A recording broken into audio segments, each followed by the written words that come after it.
Shalom, barikiwa sana na Yesu Kristo mahali popote ulipo. Karibu katika ibada yetu ya maombi, zikiwa ni siku 7 za maombi yanayodhihirisha miujiza. So katika siku hizo tumekuwa tukiangalia namna na mbinu mbalimbali za kuomba ambako kunaweza kukatokeza muujiza. Kwa sababu gani tunafuatilia miujiza?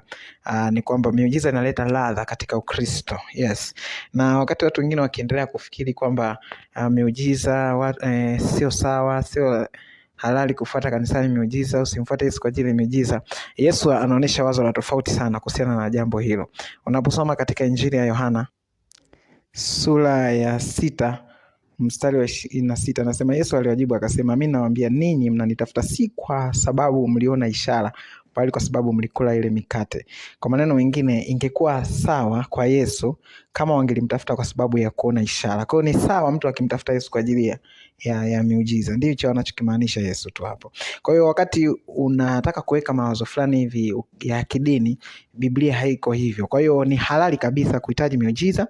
Na kwa nini tunahitaji miujiza? Kwa sababu kuna maeneo ambayo sheria za kawaida za kibinadamu zinabana kwamba huwezi kufanikisha eneo hili. Inawezekana hata ni kazi ya Mungu yenyewe, lakini kuna sheria, baadhi za sheria za kibinadamu zinabana kabisa kwamba huwezi kufanikisha. So kama hautakuwa unajua funguo za kufanya miujiza, basi utakuwa mwisho na shetani kirahisi. Tunafahamu kwamba katika katika Matendo ya Mitume sura ya 4 pale, wanafunzi walikuwa wamekamatwa na wakawekwa gerezani, lakini malaika wa Bwana akashuka akawatoa, wakaenda kufanya injili. Kwa hiyo ule ni muujiza wa milango ya gereza kufunguka, kwa sababu walipoenda kukagua walikuta makufuli hapo kama kawaida. Kwa nini? Muujiza. Kwa hiyo muujiza ni muhimu ili pia kazi ya Mungu iweze kusonga mbele. Unahitaji muujiza hata kwenye eneo lako la uchumi ili uweze kumtolea Mungu sadaka, kazi ya Mungu ikasonga mbele. Unahitaji muujiza kwenye afya yako, kwa sababu utamshangilieje Mungu, utamuimbieje, utamtumikieje wakati afya yako haiko vizuri. Kwa hiyo miujiza ni eneo ambalo ni muhimu sana, na haimsumbui Yesu kwamba mtu fulani anahitaji miujiza. Swala ni kwamba kwa njia gani, kwa jinsi gani. Haleluya. So nataka tukaangalie leo funguo yetu ya pili. Funguo ya pili. Ikiwa ni siku yetu ya 6, tunaenda kuangalia funguo yetu kama ya 6 au namna hii ya 6 ambayo unaweza ukaomba na kwa kufanya vitu vifuatavyo kama mbinu ambayo inaweza ikavutia muujiza katika eneo lako. Mimi sijui unamhitaji Mungu katika eneo gani, lakini nataka nikwambie kwamba Bwana yuko tayari kuhakikisha kwamba unavuka hilo eneo. Si mapenzi ya Mungu kwamba ukwame katika eneo lolote lile. No, Mungu anataka uvuke, uende hatua nyingine, uvuke na yenyewe uvuke, kusiwepo na kikwazo chochote cha shetani kukuzuia. Haleluya. Na ndio maana tunajifunza na kuomba maombi haya ambayo yanaenda kudhihirisha miujiza ambayo iko ndani yetu tayari. Mungu ameshatupatia. Haleluya. Lakini namna ya kuidhihirisha tunahitaji ufahamu fulani katika eneo la maombi, kwa sababu wengi watu nadhani kwamba miujiza inaitikia njia moja tu labda ya maombi. Haleluya. Anyway, so nataka leo twende tukaangalie funguo ya sadaka. Kuna funguo hii tunaita funguo ya nini? Ya sadaka. Funguo ya sadaka, kwamba unapotaka kufanya muujiza kuna kitu ambacho kinaitwa funguo ya nini? Ya sadaka. Oh my God. Mara nyingi tunahisi kwamba miujiza inategemea njia moja tu ambayo ni nini? Ambayo ni maombi, kwamba miujiza ni maombi, miujiza ni maombi. Ili hali miujiza kweli, maombi ni moja kati ya funguo, lakini sio hiyo tu. Na hata hayo maombi yanaombwaje? Unaombaje ili yaweze kuleta muujiza? Sio tu kwa sababu unaomba, ila kuna kanuni fulani za kimaombi ambazo zinahusika katika kusababisha miujiza. So leo nataka tuangalie funguo ya sadaka, namna ambavyo unaweza kutumia funguo ya sadaka katika kuleta miujiza katika maisha yako, katika lile eneo ambalo unahitaji muujiza. Unawezaje ukatumia sadaka kupata nini? Muujiza. Unawezaje ukatumia sadaka kupata muujiza? Sadaka ni funguo kivipi katika swala zima la kupata muujiza? Haleluya. Bwana Yesu asifiwe sana. So nitataka niende moja kwa moja katika ufunguo wa sadaka. So ufunguo wa sadaka una namna mbili ambazo unahusika na kuleta muujiza katika maisha ya mtu. Una namna mbili. Namna ya kwanza ni namna ambayo tunaita sadaka kama mbegu. Sadaka kama mbegu. Labda nieleze sadaka ni nini. Kwa ufupi tu, ni sadaka ni hela ambayo unaitoa kwa jina la Mungu. Okay? Unaitoa kwa jina la Mungu. Ukisipotoa kwa jina la Mungu, umetoa msaada. Sawa? Unaitoa kwa jina la Mungu. Inawezekana ukaitoa kwa pasta, ukaitoa kwa yatima, ukaitoa kwa wajane, ukaitoa madhabahuni, lakini motivation, sababu yako wewe kutoa ni Mungu. Hiyo inaitwa nini? sadaka. Lakini ikiwa sababu yako wewe kutoa ni kwamba umewaonea huruma, hiyo sio sadaka. Okay? Sadaka ni ile ambayo unatoko anayepokea sadaka kimsingi ni Mungu. Yaani kana kwamba Mungu, wewe unampa Mungu afu Mungu anampa pastor. Wewe unampa Mungu afu Mungu anapeleka kwenye huduma fulani. Wewe unampa Mungu afu Mungu anampa yule yatima, yule mjane. Kwa hiyo lakini msukumo wa kwako wewe wa kutoa umetokana na Mungu. Hiyo ndio tunaita nini? Sadaka. Sawa? Kwa mpokeaji wa sadaka kimsingi ni Mungu. Na anapokea nini? Anapokea ule moyo, ule moyo, ile nia, ile ndio sadaka kwa Mungu. Zile hela utazipeleka kanisani, utazipeleka sehemu fulani, lakini ule moyo wa kutoa anauchukuaga ni Mungu mwenyewe. Kwa hiyo ndio maana tunasema sadaka ni ile hela inayotolewa kwa jina la Yesu. Okay, au kwa ajili ya Yesu. Msukumo wako wa kutoa unakuwa ni Yesu Kristo, na sio watu wanione, sio ni wahurumie watu. So, of course kuwahurumia watu ni jambo moja, lakini nazungumzia sadaka sasa. Tunazungumzia ile ambayo msukumo wake mkuu ni nani? Ni Yesu. Haleluya. Okay, so kuna njia mbili au kuna namna mbili za kutoa sadaka kimeujiza. Namba moja tunasema sadaka kama mbegu. Sadaka kama mbegu, sadaka kama mbegu. Okay, sadaka kama mbegu kwa maana kwamba sadaka inatumika kama mbegu ya kuweza kuleta siku moja mazao ya aina fulani. Okay? Yes. Paulo aliliweka wazi hilo katika Korinto kwanza sura ya 9. Sura ya 9 mstari wa 10. Okay. Wait.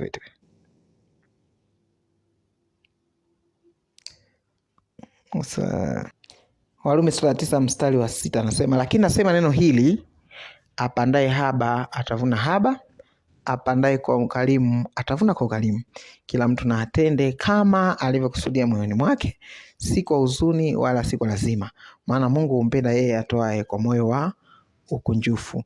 Na Mungu aweza kuwajaza kila neema kwa wingi, ili ninyi mkiwa na riziki za kila namna siku zote mpate kuzidi sana katika kila tendo jema. Haleluya. Lakini namba 6 nasema, maana nasema neno hili, apandaye haba atavuna haba, apandaye kwa ukarimu atavuna kwa ukarimu. Kwa kuna kupanda alafu kuna kuvuna. So sadaka inaweza kutumika kama mbegu ambayo ukaitumia kupanda halafu utakuja kuvuna. Na nimeona mbinu hii ya sadaka ikiwa na nguvu sana kwenye maeneo ya kiuchumi. Unapotaka kuvuka kiuchumi, nimeona ikiwa na nguvu sana. Sina maana haiwezi kuleta matokeo katika maeneo mengine, lakini nimeona kwenye eneo linalohusiana na uchumi imekuwa na nguvu sana, ikileta matokeo ya haraka. Kwa nini? Anajua Mungu mwenyewe. Lakini Paulo anatuambia kwamba apandaye haba atavuna haba, apandaye kwa ukarimu atavuna kwa ukarimu. Kwa hiyo kama unahitaji kupanda, unahitaji kuvuna, Paulo anasema panda kwanza. Okay? Panda kwanza, tena upande kwa moyo wa ukarimu. Sawa? Usipande tu kwa ajili ya kwamba unataka watu wakuone, unataka watu wakujue. Biblia inasema hivi ya Kiingereza, but this I say, he who soweth sparingly shall reap sparingly, he which soweth bountifully shall reap also bountifully. Okay, kwa hiyo ni swala la kupanda alafu kuvuna. Changamoto ya eneo hili ni kwamba watu wanataka kwanza wavune kabla hawajapanda. Okay? Wanataka tu wavune kabla hawajapanda. No, lakini kanuni inasema upande kwanza kabla hujafanyaje? Haujavuna. Yes. Kwa hiyo unaweza ukaitumia funguo hii katika kupanda. Unahitaji eneo fulani lilete matokeo katika maisha yako. Unaanza kwanza kufanyaje? Kupanda. Alafu kipanda unakuwa na uhakika kwamba siku yoyote, wakati wote nitakwenda kuvuna. Ndugu zangu, tuweke tu wazi kwamba kama kuna eneo ambalo lina nguvu sana, sadaka hii ina nguvu sana, ni maeneo yanayohusiana na uchumi. Okay? Mimi binafsi nimeona Mungu katika maisha yangu, lakini nimeona hata katika maombezi. Mtu yote anapohitaji aombewe eneo la uchumi, Roho wa Mungu ananiambia mwambie atoe, mwambie awe mtoaji huyo. Ikiwa na maana kwamba mbona anataka kuvuna alafu hataki kupanda? Kwa hiyo nimeona Roho Bwana siku zote, sidhani kama kuna mtu ambaye aliwahi kuhitaji aombewe katika maeneo haya alafu Roho Bwana akamsisitiza tabia ya kuwa mtoaji. Okay? Kwa nini? Kwa sababu Roho Mtakatifu anajua kwamba hii ni eneo ambalo linatenda kazi katika kupanda na kuvuna, na ili aweze kunufaika kirahisi na miujiza katika eneo hilo, inabidi ajue kutembea na hii sheria ambayo inaitwa kupanda na kuvuna. Haleluya. So mwingine atakuwa haraka kusema sasa nitapanda nini kati sina kitu na nini na nini na nini. Okay. Nataka tuangalie kanisa hili linaitwa la kanisa la Makedonia. Walikuwa vizuri katika ile eneo. Okay. Na Paulo ameweka kama mfano ambao tunaweza kujifunza kutoka kwao. Sura ya 8, Wakorintho wa pili sura ya 8 mstari wa kwanza anasema, tena ndugu zetu tuwaarifu habari ya neema ya Mungu waliopewa makanisa ya Makedonia. Maana walipokuwa wakijaribiwa kwa dhiki nyingi, wingi wa furaha yao na umaskini wao uliokuwa mwingi uliongezea utajiri wa ukarimu wao. Oh my God. Kuna neno la ajabu hapa, anasema wingi wa furaha yao na umaskini wao uliokuwa mwingi uliongezea utajiri wa ukarimu wao. Kwa walikuwa wana ukarimu, walikuwa ni watu wa utoaji, lakini ukiwaangalia katika maisha yao utasema huyu atatoa nini sasa, mbona kama hana cha kutoa? Kwa maneno mengine, utoaji hautegemei hasa kwamba una hela au hauna hela, lakini unategemea. Ndio maana Paulo ameweka hapa neno wingi wa ukarimu. Ni swala la moyo zaidi kuliko swala la material. Ndio maana nikwambia Mungu anaupokeaga ule moyo. Sawa, material utaipeleka kanisani, utaipeleka sehemu fulani, lakini Mungu yeye anaupokeaga ule moyo. Anasema hivi, maana nawashuhudia kwamba kwa uwezo wao na zaidi ya uwezo wao, kwa hiari yao wenyewe walitoa vitu vyao. Kwa uwezo wao, sijui hii zaidi ya uwezo wao inaweza kuiongeleaje katika zamani hizo, lakini ingekuwa ni zamani za sasa, ile zaidi ya uwezo wao ilikuwa ni vitu kama kukopa. Nahisi walienda sehemu wakakopa, kwamba sina kitu cha kutoa, akaenda kukopa ili tu aweze kuwa na kitu cha kutoa kwa ajili ya nini? Ya sadaka. Kwa anasema kwa uwezo wao na hata kwa zaidi ya uwezo wao. Haleluya. Yes, nawashuhudia kwamba kwa uwezo wao na zaidi ya uwezo wao, kwa hiari yao wenyewe walitoa vitu vyao.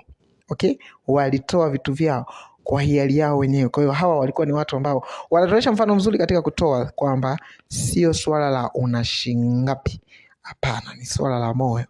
Wakituomba sana pamoja na kutusihi kwa habari ya neema hii na shirika hili la kuwahudumia watakatifu. Kwa walituomba na kutusihi ili waendelee kuwa na nafasi ya kuwahudumia watakatifu. Oh, haleluya. Oh my God.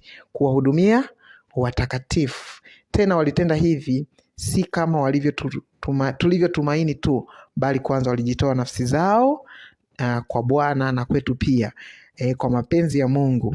Bwana Yesu asifiwe sana. Anyway, tungeweza kwenda, lakini nilichotaka uone ni kwamba wakati huo tunaendelea kutoa kama mbegu, ni vizuri tukaweka wazi pia kwamba kutoa hakutegemei kiwango una shingapi au hauna shingapi. No, lakini lazima ujue kwamba hii ni mbegu. Sawa? Hii ni mbegu ambayo alikuwa anatoa huyu. Yes. Alikuwa anatoa kwa sababu ya nani? Ya Mungu, na sio hasa kwa sababu ya kwamba ana vitu vingi sasa hana pa kuviweka. No. Kwa hiyo haijalishi sana una shingapi, lakini najalisha, je, una moyo wa kutoa? Haleluya. Okay, twende tukaangalia andiko lingine hapa, kutoa kama mbegu. Kutoa kama mbegu ya kusababisha muujiza. Kutoa kama mbegu ya kusababisha muujiza. Katika Luka sura ya 5, tumwangalie Petro sasa. Luka sura ya 5 ukianzia mstari wa kwanza. Ikawa makutano walipomsonga wakisikiliza neno la Mungu, yeye alikuwa amesimama kando ya ziwa la Genezareti. Akaona vyombo viwili vimekaa kando ya ziwa, lakini wavuvi wametoka wanaosha nyavu zao. Akaingia katika chombo kimojawapo, ndicho chake Simoni, akamtaka akipeleke mbali kidogo na pwani. Akaketi akawafundisha makutano ali chomboni. Hata alipokwisha kunena, alimwambia Simoni, tweka mpaka kilindini, mkashushe nyavu zenu mkavue samaki. Simoni akamjibu akamwambia, Bwana mkubwa, tumefanya kazi ya kuchosha usiku kucha tusipate kitu, lakini kwa neno lako nitazishusha nyavu. Basi walipofanya hivyo, walipata samaki wengi mno, nyavu zao zikaanza kukatika. Okay. So unaona huyu jamaa anapata muujiza hapa wa nyavu kuanza kukatika, yani masamaki yamekuwa mengi mno. Unaweza kusema jamani alipata neema ya Mungu, lakini ni kweli alipata neema ya Mungu, ila neema hiyo aliitumiaje? Sawa, aliitumia katika kutoa. Kwa hiyo huyu jamaa alitoa boti yake kwa ajili ya kazi ya injili. Alitoa boti yake, Yesu akatumia boti yake kufanyia injili. Sawa? Yesu alipotumia boti yake kufanyia injili, Yesu alipomaliza akamwambia tweka nyavu kilindini. Kwa nini Yesu akwenda kuwafuata wengine akamwambia tweka nyavu kilindini? No, huyu jamaa amepanda, sawa, anastahili kuvuna. Amepanda nini? Hakuwa na kitu, hakuwa na fedha, hakuwa na nini, lakini alichokuwa nacho kwa muda ule kilikuwa ni boti. Sawa, kwa akapanda boti yake. Sio kwamba aliitoa jumla, no, alipanda kwa kumpa tu Yesu fursa ya kuitumia boti yake katika Injili. Kwa siamini kwamba wewe unaweza kukosa na kitu kabisa cha kutoa, lakini unaweza kuwa hata na fursa fulani. Hebu itumie hiyo kupanda, alafu uone kama mambo yatabaki vile vile. Huyu jamaa akapanda hii boti kwa Yesu. Yesu akaitumia boti kufanya Injili, na alipomaliza Yesu akamwambia tweka nyavu kilindini. Ama hakika alipata samaki wengi sana. Haleluya. Kwa hiyo hapa sadaka ilitumika katika kusababisha muujiza, lakini kivipi? Ilitumika kama mbegu. Ukumbuke huyu jamaa amesema kabisa tumefanya kazi ya kuchosha usiku kucha, kwa maana kwamba kama usiku wenyewe hatujapata samaki na usiku ndio wakati wa kupata samaki, basi kupata mchana huu inahitaji muujiza kweli kweli. Na ni rahisi kupata muujiza kwa sababu tayari Petro umepanda mbegu katika eneo la nini? La muujiza. Kwa hiyo unastahili. Alipofanya hivyo alipata samaki wengi sana mpaka nyavu zikaanza kukatika, mpaka akaomba na msaada.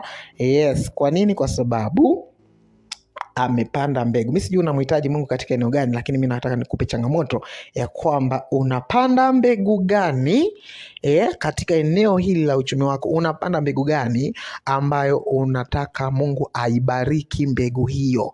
Haleluya. Unapanda mbegu gani ili Mungu apate kuibariki mbegu hiyo? Na twende tukamwangalie mvulana mwingine hapa, mtu mwingine katika Mathayo sura ya 14. Mathayo sura ya 14 mstari wa 15 huu. Kulipokuwa jioni, wanafunzi wake walimwendea wakasema, mahali hapa ni nyika tupu na saa imekwisha pita. Uage makutano waende vijijini wakajinunulie chakula. Yesu akawaambia, hawana haja kwenda zao, wapeni ninyi chakula. Wakamwambia hamna kitu hapa ila mikate 5 na samaki 2. Walimwambia nini? Hamna kitu hapa ila mikate 5 na samaki 2. Ndivyo ambavyo shetani anakuwa anakuambia. Anaweza ana akili zako pengine, au shetani, lakini ikakwambia kwamba hauna kitu cha kutoa wewe hauna kitu. Okay, utatoa nini? Huyo mtumishi anaongea lakini hajui hali yako.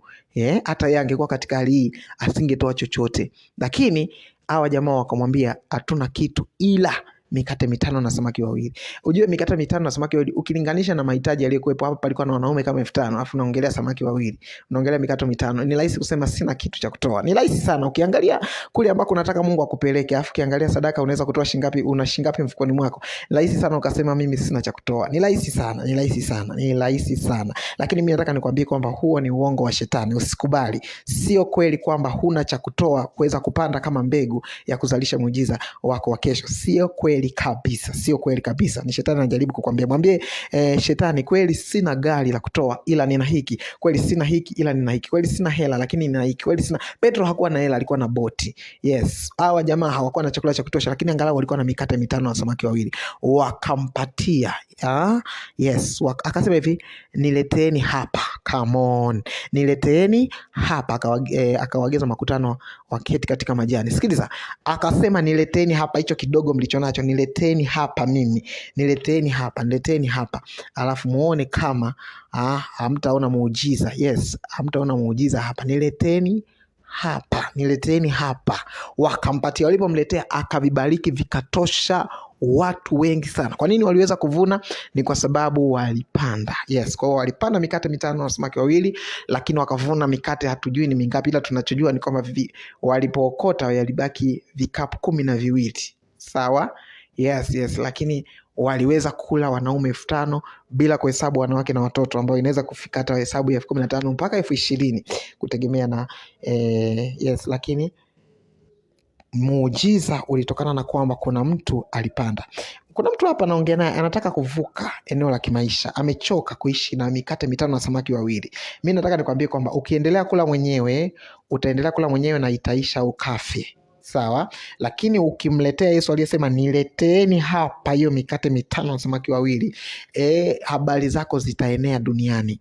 Yes, ndivyo ilivyofanyika mpaka leo tunamsoma huyu jamaa, kwa sababu ni mikate 5 na samaki 2 ambayo ilipelekwa kwa Yesu. Sijajua una shingapi, sijajua una kitu gani, lakini inategemea umekipeleka katika mikono ya nani. Haijalishi kina udogo gani, kama utakipeleka katika mikono ya Yesu, mimi nakupa uhakika kwamba kikifika katika mikono ya Yesu, ile mikono huwa ni ya ajabu, ina uwezo wa kufanyia maajabu. Ikiwa tu utaridhia kwamba acha nipeleke kwa nani? Kwa Yesu. Haitabaki vile ilivyo. Mimi nakuhakikishia hautabaki vile ulivyo. Hebu peleka sadaka yako ndogo. Mwingine unasema kabisa, mtumishi, sina kabisa. Basi jitoe wewe mwenyewe. Mwambie Bwana, najitoa mimi kuwa dhabihu iliyo hai takatifu ya kukupendeza. Nitatoa muda wangu, nitatoa mwili wangu, nitatoa akili zangu kwa ajili ya ufalme wako. Alafu utaona nini kinaenda kutokea katika maisha yako. Haijawahi kutokea mtu akapanda katika udongo huu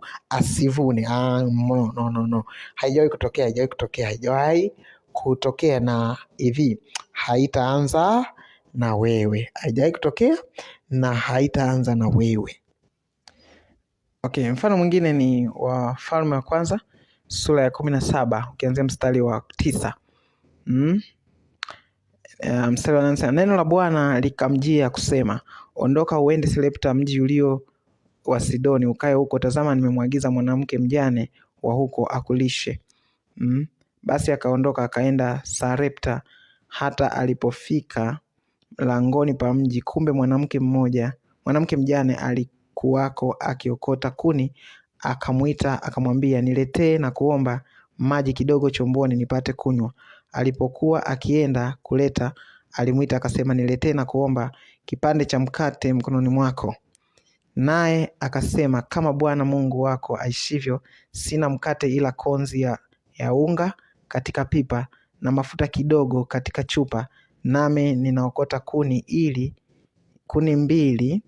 ili niingie nijipikie nafsi yangu na mwanangu, tule tukafe. Elia akamwambia, usiogope, enda ukafanye kama ulivyosema, lakini unifanyie kwanza mkate kidogo ukaniletee, kisha ujifanyie nafsi yako wewe na mwanao, kwa kuwa Bwana Mungu wa Israeli asema hivi, lile pipa la unga halitapungua wala ile chupa ya mafuta haitaisha hata siku ile Bwana atakapoleta mvua juu ya nchi. Haleluya.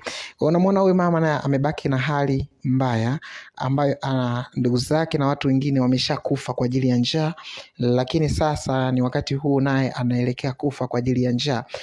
Nabii wa Bwana anamtokea, anamwambia kwamba nifanyie mimi kwanza, manake panda mbegu, alafu ukifanikiwa kupanda mbegu, Bwana asema kwamba huo unga hautapunguka.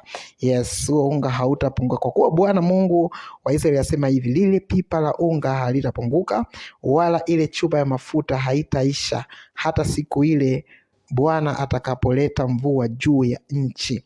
Kwa sababu gani? Umekubali kupanda. Kwa hiyo ndivyo alivyoishi. Wengine walikufa na njaa, lakini mjane huyu hakufa kwa njaa. Kwa sababu gani? Alikuwa radhi kupanda. Na mimi niweke neno moja hapo. Huyu mama angepotea sana njia kama angeanza kumkosoa Elia kwamba ikiwa wewe ni nabii wa Bwana, mbona na wewe mwenyewe una njaa? Ikiwa wewe ni nabii wa Bwana, mbona wewe mwenyewe huna hata maji? Sikia nikwambie, huyu mama hakumuona Elia kwa jinsi hiyo. Alimuona Elia kama fursa.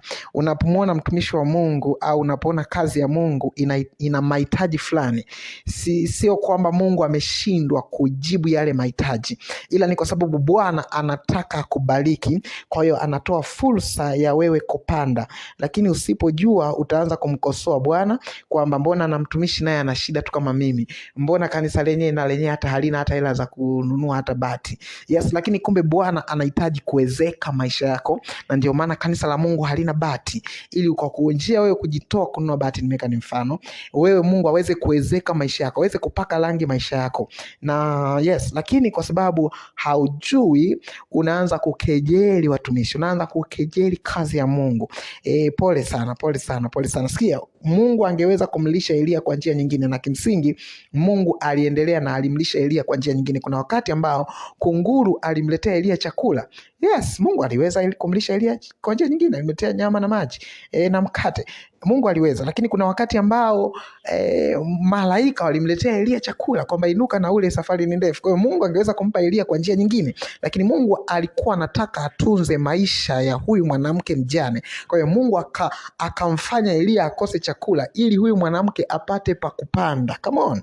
Sijajua nini watumishi wanaopita mbele yako wako na hali gani. Haijalishi wanavyo au hawana, lakini nataka nikwambie ni kwamba usichukulie kutokuwa navyo kana kwamba ni nafasi ya wewe kufanya vibaya. No, chukulia kwamba hiyo ni fursa ya wewe kupanda ili Mungu akutoe katika hatua moja kwenda hatua nyingine. Kwa hiyo huyu mama akapanda na ule msimu wa njaa ukaisha, yeye akiwa anatabasamu.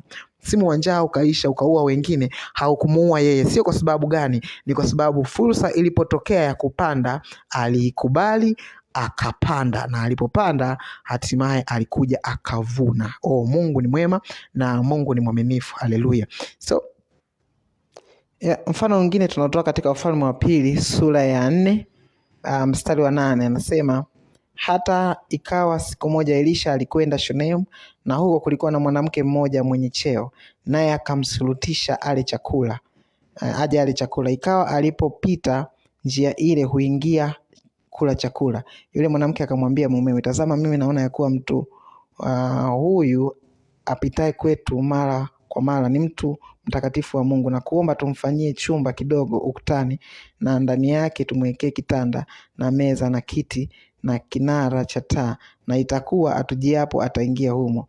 Ikawa siku moja akafika humo, akaingia katika chumba kile akalala. Akamwambia Gehazi mtumishi wake, mwite yule mwanamke Mshunami. Naye alipokwisha kuitwa, akasimama mbele yake, akamwambia, sema naye sasa, tazama wewe umetutunza sana namna hii, utendewe nini basi? Nasikia sentensi, tazama wewe umetutunza sana namna hii, utendewe nini basi? Je, uombewe neno kwa mfalme au kwa amiri wa jeshi? Yule mwanamke akamjibu akasema, mimi nakaa katika watu wangu mwenyewe. Basi akasema, utendewe nini basi? Gehazi akajibu, hakika hana mwana na mumewe ni mzee. Yes, akamwambia kamwite. Naye alipokwisha kuitwa akasimama mlangoni, akasema, panapo wakati huu mwakani utakumbatia mwana. Akasema, la bwana wangu, wewe ni mtu wa Mungu, usiniambie mimi uongo. Yule mwanamke akachukua mimba akazaa mtoto mume wakati huo huo mwakani, kama Elisha alivyomwambia. Haleluya. Kama Elisha alivyomwambia. Nataka nikuoneshe tu kwamba huyu mwanamke alichokifanya, alipanda mbegu. Elisha akasema, kwa sababu umefanya haya na uombewe nini kwa Mungu, kwa mfalme, au unataka nini? Yani kwa sababu umefanya haya, akiwa na maana kwamba sadaka uliyotoa ni kubwa sana, haiwezi kwenda hivi hivi. Hebu tuambie, unataka sadaka hii ifanye kitu gani kwenye maisha yako? Lakini uweze kutoa sadaka kubwa namna hii alafu no, haiwezekani. Sheria hii inaitwa kupanda na kuvuna. Lazima uvune. Wewe mwanamke, tuambie uvune eneo gani? Yes, kwa hiyo akatoa, lakini nimependa kaneno huku juu inasema akamshurutisha Elisha.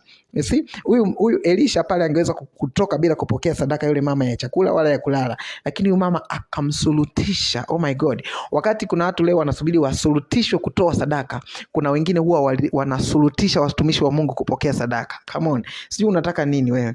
Unataka kuwa kundi la aina gani? Unataka wale wanaosurutishwa kutoa au unataka wale wanaosurutisha nafasi ya kutoa? Tumeona pale wa Makedonia walimsurutisha Paulo, wakamsihi sana kwa habari ya nini? Ya kuwahudumia watakatifu, ya kutoa sadaka. Wewe uko upande gani katika hilo?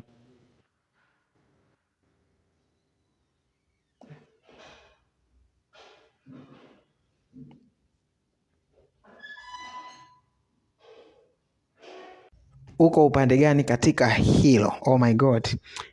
Lakini tunaona kabisa kwamba ni swala la kupanda. Okay?